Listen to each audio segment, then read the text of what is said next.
Good morning, Better Pet Parents. Thank you for being with us again for our series, The 10 Commandments of Better Pet Parents. If you missed last week's video, number 10 was that better pet parents have a spirit of learning. I encourage you to go back and watch that if you missed it last week. But this week, we're talking about number 9 on the list, which is that better pet parents never neglect. So I made this list, the 10 commandments of better pet parents, because in my time working professionally with animals, I witnessed firsthand on an ongoing basis that pet parents are not created equal. Some of them are better than others, and that might be a controversial thing to say, and frankly, I don't care. I'm here to celebrate the better pet parents, and that's what this company is about. That's what this community is about, and that's what we hope to do. For those of you who are better pet parents, thank you for being one of the better pet parents. I say it in every video. I appreciate it because for me as a professional who works with pets and their people, I know that the better pet parents make this world a better place, and I wish that there were more of them. Thank you for being one of the better ones. So today's topic, better pet parents never neglect. That's something that it's a little difficult to discuss because I know that this is a sensitive topic.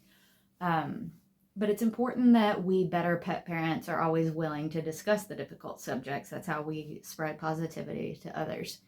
I think that when it comes to animal abuse and animal neglect, the public has a pretty general perception of that. I think that those commercials that come on TV all the time about fundraisers raising money for animal welfare, those types of images in that kind of media, I think, are what the public most of the time thinks about when they think about animal abuse or animal neglect. But unfortunately, animal abuse and animal neglect take many forms. Both of those things can be present in very unexpected places. We talked once before in one of my previous videos about how, in my experience in my career, I might roll up in my grooming van to a very wealthy neighborhood and find that the pet parents there didn't care about the animal's welfare of the pet that they had. So animal abuse and animal neglect can be in very unexpected places. I do encourage all of the better pet parents out there to be willing to say something if you ever see something that isn't right. If one of your neighbors or one of your acquaintances is neglecting an animal or abusing an animal, certainly to be willing to say something. Now, I do know from experience how difficult and uncomfortable it can be to start a conversation with somebody that might be doing such a thing. I've had clients I've had to have that conversation with before. It's very uncomfortable, but sometimes you just got to say, because those animals can't speak up for themselves. Sometimes you just got to say, hey, maybe you should consider rehoming this pet if you're not interested in caring for it. So I do encourage anybody that might be seeing something that isn't right to say something. You never know what just saying something might be able to make a difference. One of the other things that we've talked about in some of my previous discussions was that not all people are heartless. Not all people are neglecting or mistreating an animal intentionally. Some people just may not know exactly what they're supposed to be doing, and certainly the better pet parents out there can set a positive example of what's acceptable and what's not. If there are situations where somebody might just not know any better, versus if somebody was heartless. There really is a difference, and that's something that we talked a little bit about last week. But this list, better pet parents, the 10 commandments of what designates a better pet parent from an average pet parent, it's something that I gave a lot of thought to. If you've been following along with us at all, then you know that a big reason why I started this company and this community was because in my day-to-day life working professionally with pets and their people, I would just get really agitated that people didn't take the role of pet parenthood seriously. So it's something that I wanted to talk publicly about. I really, really want to celebrate the ones out there who care. So everybody that is a better pet parent is going to demonstrate all the qualities on this list of the 10 commandments of better pet parenthood. And for anybody wanting to learn to be a better pet parent, I hope that it helps with what you're thinking about and what you can consider changing and what you can do differently. When we talk about neglect and never neglecting, it's important to bring up the fact that we talked about this once before.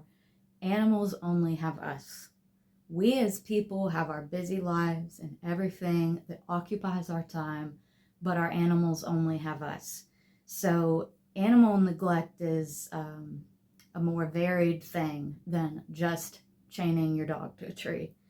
I've seen lots of situations where an animal might live with a family for its entire life and never receive unconditional love. And maybe it's inside and out of the elements, but all that those people are doing are putting food out for that animal every day. And whether it's controversial or not, I'm just going to go ahead and say it.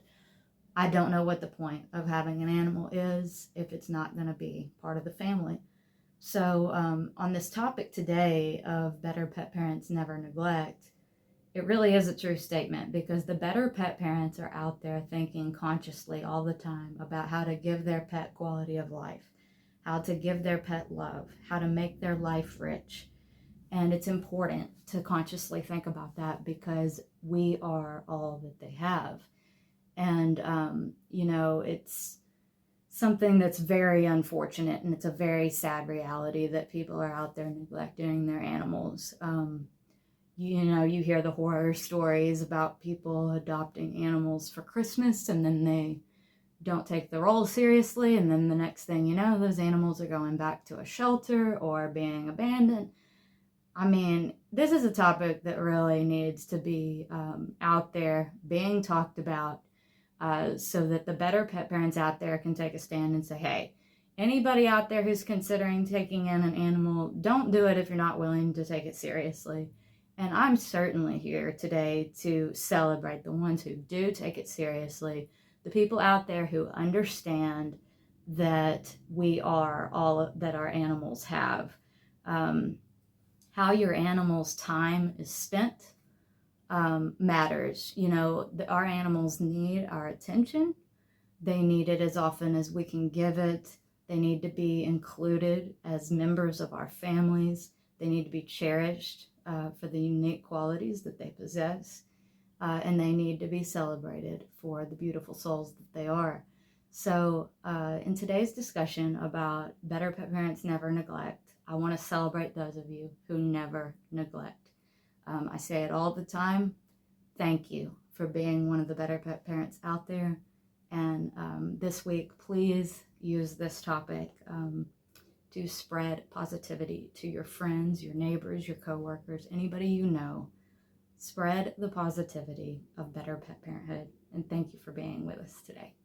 We'll see you next time.